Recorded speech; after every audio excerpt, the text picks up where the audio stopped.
Alors bonjour, je vais maintenant vous expliquer comment on peut brasser les images dans notre programme de mémo. Je vais juste vous faire remarquer que j'avais oublié mon T dans aléatoire un peu partout dans ma vidéo précédente. Là, ça fonctionnait pareil, mais bon, ça me fatiguait un peu qu'il me manquait un T, donc j'ai changé ça ici. Donc si vous avez copié textuellement ce que j'ai fait, là, faites attention, il me manquait un T. OK, donc maintenant, ce que je vais vous montrer, c'est comment on peut brasser des images, ou enfin brasser le contenu de n'importe quel array. Donc, ça va être aussi très utile de connaître cette technique-là. J'ai mis le lien ici vers une page web qui explique là, comment effectuer cet algorithme-là. C'est quelque chose de très, très, très connu. Bon, c'est en anglais, mais si jamais vous voulez le consulter, j'ai mis la référence ici. Bon, vous allez voir qu'il y a comme 4 étapes, quand même assez simples et assez intuitives pour brasser aléatoirement les éléments d'un array. Donc, ce que j'ai fait, c'est que j'ai fait un petit fichier ici qui va me permettre de vous illustrer qu'est-ce qui va se passer une étape à la fois. Donc, j'ai indiqué ici d'une façon un peu plus simplifiée les éléments de notre array qui s'appelle image au pluriel, avec le nom des fichiers, avec nos chiens, chats, cheval, cochon, lapin, etc. J'ai mis ici le numéro de l'index ou le numéro de tiroir de notre array. Et puis, je vais, enfin, pour les 3 ou 4 premières boucles, je vais vous montrer comment cet algorithme-là fonctionne.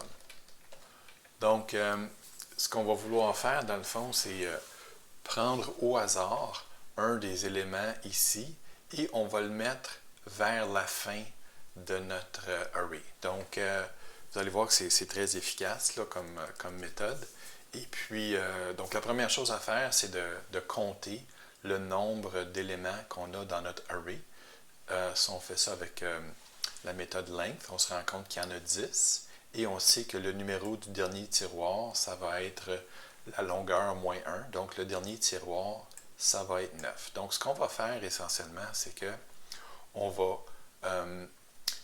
choisir ici, au hasard, un des éléments de notre array et on va aller le placer dans le dernier tiroir. Et ce qu'il y avait dans le dernier tiroir, on va aller le mettre là où on a choisi un élément au hasard. Puis on va répéter ça plusieurs fois et ça va brasser notre array.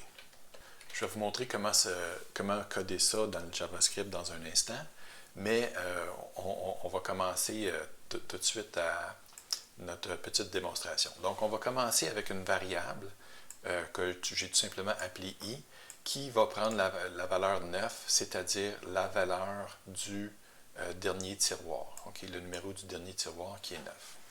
Puis, ce qu'on va faire, c'est que dans un premier temps, on va prendre cette valeur-là, puis on va venir la copier ici dans une variable temporaire qu'on va appeler temp. Okay? Donc ici, évidemment, ce n'est pas du code que vous voyez à l'écran, c'est juste un exemple. C'est comme si j'écrivais ça au tableau, dans le fond.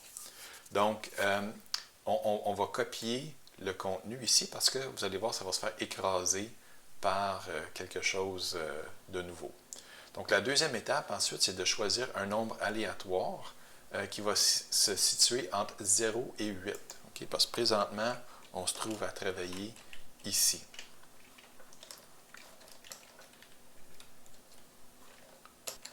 Okay?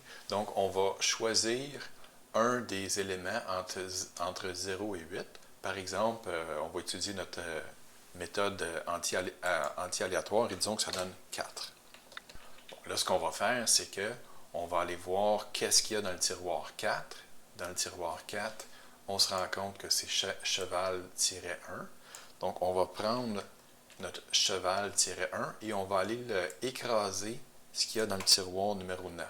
Okay? Mais ce n'est pas grave, on peut l'écraser parce que, rappelez-vous qu'à l'étape 1, on avait fait une copie. Donc, on ne perd pas cette information-là. Donc, on prend ce qu'il y a ici dans le tiroir 4, parce qu'on a choisi un nombre au hasard 4, et on s'en vient le placer ici.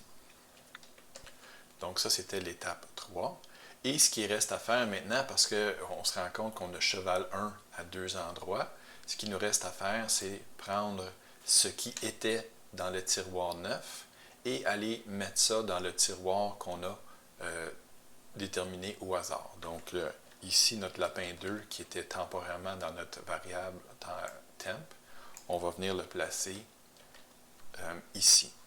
Donc, on se rend compte que déjà, on a réussi à changer deux éléments de place. Donc, on commence à avoir un nouvel array qui commence à être un peu plus différent de ce que c'était.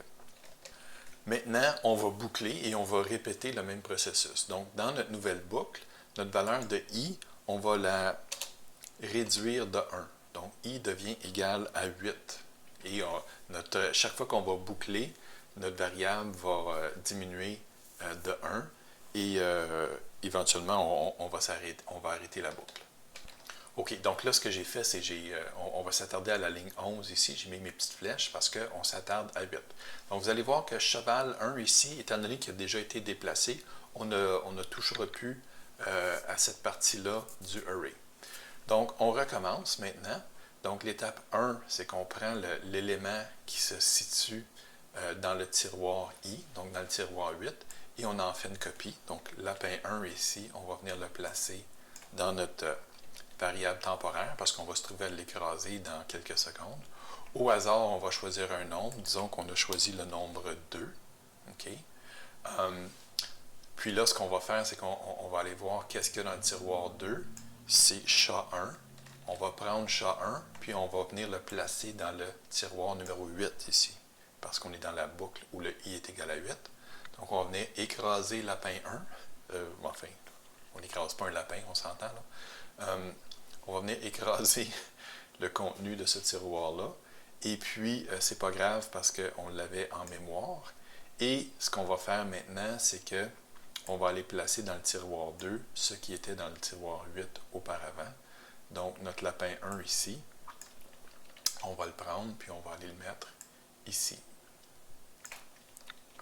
Et voilà, on a un deuxième boucle qui est complété et on voit que tranquillement, notre array commence à être brassé. C'est le temps de boucler encore. Dans notre nouvelle boucle, notre valeur de i va réduire de 1. On est rendu à 7. Okay. Donc, on est rendu à 7. On voit que les tiroirs 8 et 9 ont été remplis par des valeurs qu'on a choisies au hasard. Et on fait la même chose. Donc, maintenant, c'est cochon-2 qu'on va placer dans notre variable temporaire, parce que ce tiroir-là va se faire remplacer. On va choisir un nombre aléatoire, cette fois-ci entre 0 et 7, mais 7 exclu. Donc, ça va nous donner un nombre entre 0 et 6. Par exemple, on a choisi, par exemple, 5. Donc, si on choisit 5, on va aller voir ce qu'il y a dans ce tiroir-là. C'est cheval. On va prendre le contenu ici de cheval 2 et on va aller supplanter ce qu'il y avait dans le tiroir 7. Et finalement, on va prendre ce qu'on avait dans notre variable temporaire et puis on va aller mettre ça dans le tiroir 5.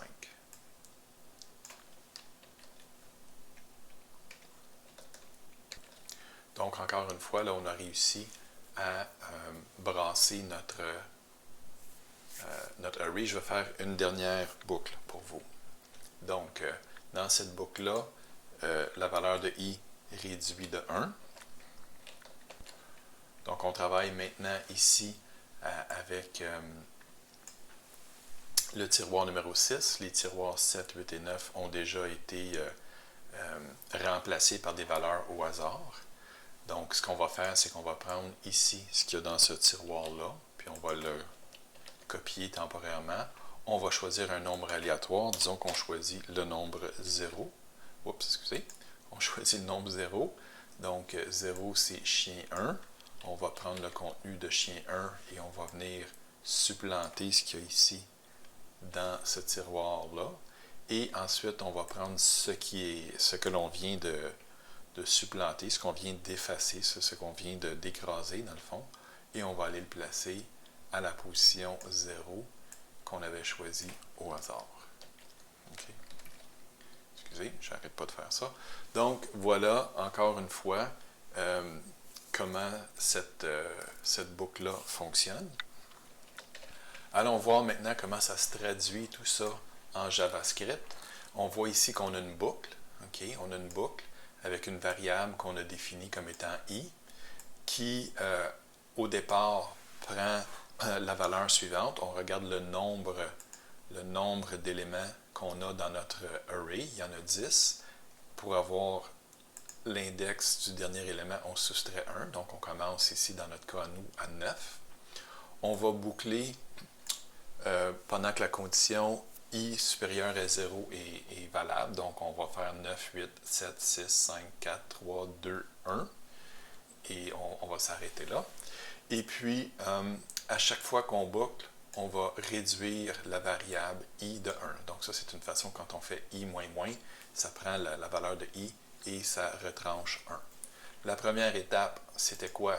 C'est de prendre, rappelez-vous, quand on a commencé avec i égale à 9, on est allé prendre l'image qui était située dans le tiroir qui avait la flèche, par exemple, ici.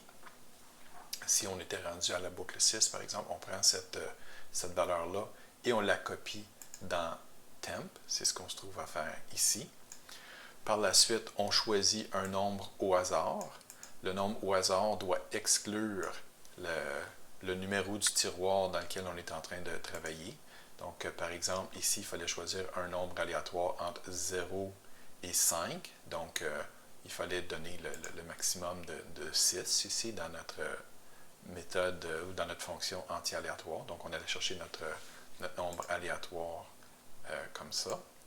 Et puis, ensuite, ici à la ligne 47, qu'est-ce qu'on fait? C'est qu'on va placer dans le dernier tiroir l'image qu'on a choisie au hasard.